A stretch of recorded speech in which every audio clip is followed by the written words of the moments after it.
قاضي ابو طيب فرمای ویمغه مجلس کې ناسو جامع منصور سره رسول الله یو حدیث ذکر کړی دی غدا چې یو سړی دی به تور مثال هغه چا باندې وکه خرڅ کړه او هغه ته پي وخړی وی ویل چې دا به دومره شوده کوي 2 کیلو 3 کیلو بعض خلک دا قران دی نلوي شي چې کله خدي منډایله بوجره مشه ډکه اوسه دی هغه چې ولوي شي رښتیا ما عمره وی وخیږي سبا چې بلوي شي کمای نو رسول الله فرمای چې دا په کومه پیسو دی اخر یا پاندې باندې ځان سره بده باندې راضي شه او کبرته واپس کړي نو غوا به واپس کې پیسې به وصولې خو دې سره یو سوع کجوري مو واپس کړي وې دې سړي سره حدیث په سری ښخند واره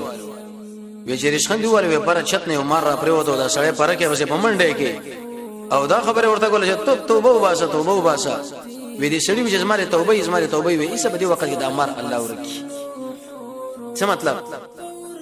جناب نبی کریم علیه الصلاه والسلام شو خبره کړې ده زما ستاسو دماغي منیو کني منی زما ته د مولا دماغي منیو کني منی زما ته شیخ دماغي منیو کني منی تسلیمي به حدیث موږ ورکو ځکه موږ د دې سره